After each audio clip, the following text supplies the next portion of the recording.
नमस्कार मित्रांनो, मुख्यमंत्री माझी लाडकी बहीण ह्या योजनेच्या अंतर्गत आता प्रत्येक लाभार्थ्यांचे लाडक्या बहिणींची पडताळणी सुरू झालेली आहे. म्हणजे ई-KYC सुरू झालेली आहे. हे ई-KYC आता पोर्टलवरती अगदी व्यवस्थित सुरू झालेले आहे. तर लाडकी बहिणींनो, तुम्ही तुमची ई-KYC आता करून घ्यायची आहे.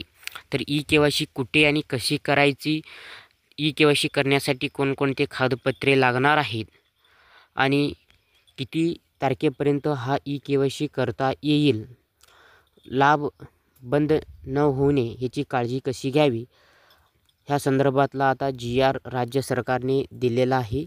आपण सविस्तरपणे ह्या व्हिडिओच्या माध्यमातून संपूर्ण माहिती जाणून घेणार आहोत. त्यामुळे हा व्हिडिओ शेवटपर्यंत जरूर पहा.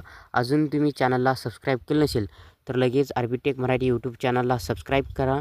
जास्तीत जास्त हा व्हिडिओ लाडकी बहिणींपर्यंत शेअर करा, कारण महत्त्वाचा व्हिडिओ असणार आहे. चला तर मग, कागदपत्रे कोणते लागतात, लास्ट तारीख काय आहे, ई-KYC कुठे आणि कशी करायची सांगतो. पहा GRमध्ये काय दिलेलं आहे, पाहूया.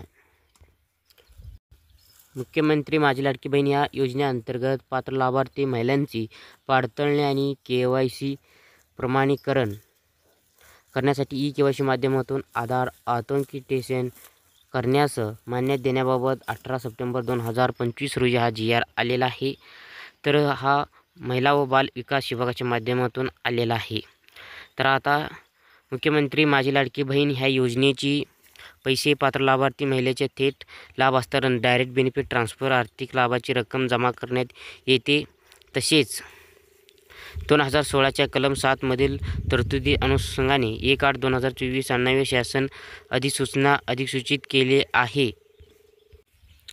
त्यानुसार मुख्यमंत्री माझी लाडकी बहीण योजनेअंतर्गत लाभ घेण्याचे पात्र असलेले व्यक्ती आधार क्रमांक बाळगता असलेला पुरावा सादर करेल किंवा आधार प्रमाणीकरण करेल असे नमूद केलेले आहे. महिला व बाल विकास विभागाकडून मुख्यमंत्री माझी लाडकी बहीण या दरवर्षी जून महिन्यात ह्या योजनेतील लाभार्थ्यांचे ई-KYC करण्याचे आहे. त्याकरिता आता ई-KYC माध्यमातून आधार ऑथेंटिकेशन करण्यात येत आहे. त्यानुसार मुख्यमंत्री माझी लाडकी बहीण योजनेचं यो पोर्टलवर ई-KYC सुविधा उपलब्ध करून देण्यात आलेला आहे. आता तुम्हाला दरवर्षी जून महिन्यामध्ये KYC करण्यात येतील. आता ह्या वेळेस उशीर झाल्यामुळे पुढील वर्षापासून जून महिन्यात तुम्ही KYC करून घ्यायचं आहे. आता सद्यस्थितीला तसेच ह्या योजनेअंतर्गत दरवर्षी जून महिन्यात 2 महिन्याच्या कालावधीत ह्या योजनेतील लाभार्थ्यांची ई-KYC करणं बंधनकारक राहील. अजून तुम्हाला आजपासून KYC सुरू झालेली आहे. आजपासून तुम्ही 2 महिन्यापर्यंत KYC करून घेऊ शकता. तर तुमच्याकडे लागणार आहे KYC करण्यासाठी, तुम्ही घर बसल्यासुद्धा KYC करू शकता किंवा कोणत्याही व्यक्तीकडून KYC करून घेऊ शकता, त्याची की CSC सेंटरच्या माध्यमातून, कारण हा सर्वांकडे अवेलेबल असणार आहे KYC करण्याचा ऑप्शन. त्यासाठी सांगतो, पहिला तुमच्याकडे मोबाईल असेल तर ladkibhin.maharashtra.gov.in ह्या वेबसाईटला भेट द्यायचं आहे. तिथं KYC बॅनर एक ऑप्शन आहे, तिथे क्लिक करून तुम्ही तुमचं लाभार्थी, आता ज्या महिलेला लाभ मिळतं त्या महिलेचा आधार क्रमांक टाकायचा आहे. त्याच्यावरती एक OTP जाईल. त्याच्यानंतर ज्या महिलेचं विवाहित झाले असेल तर तिच्या पतीचं आधार क्रमांक टाकायचा आहे आणि त्या आधार क्रमांकाला लिंक असलेल्या मोबाईल नंबरवरती एक OTP येईल, त्याच्यावरती तो OTP टाकायचा आहे.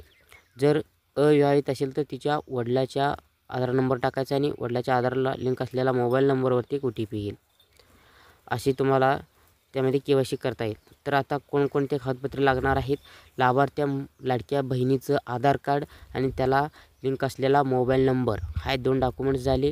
तसेच ती अविवाहित असेल तर तिच्या वडिलाचं आधार कार्ड आणि वडिलाच्या आधारला लिंक असलेला मोबाईल नंबर. जर विवाहित असेल तर तिच्या पतीचं आधार कार्ड आणि त्याच्या आधारला लिंक असलेला मोबाईल नंबर, हे 4 डॉक्युमेंट्स तुमच्याकडे असणं गरजेचं आहे. हे 4 डॉक्युमेंट्स जर तुमच्याकडे असतील तर तुम्ही सहजपणे घर बसल्यासुद्धा ई-KYC करू शकता. जर तुम्हाला ई-KYC करता येत नसेल तर तुम्ही CSC सेंटर चालकांकडून किंवा कोणत्याही एक हुशार व्यक्तीकडून, शिक्षण घेतलेल्या व्यक्तीकडून तुम्ही ई-KYC करून घेऊ शकता. तर आता पुढील व्हिडिओमध्ये आपण ई-KYC कशी करायची संपूर्ण प्रोसेस हे पाहणार आहोत.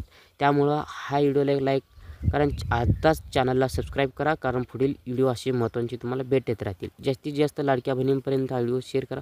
इथंच तुमचं नवीन माहितीसह नवीन व्हिडिओसह परत भेटूया. धन्यवाद.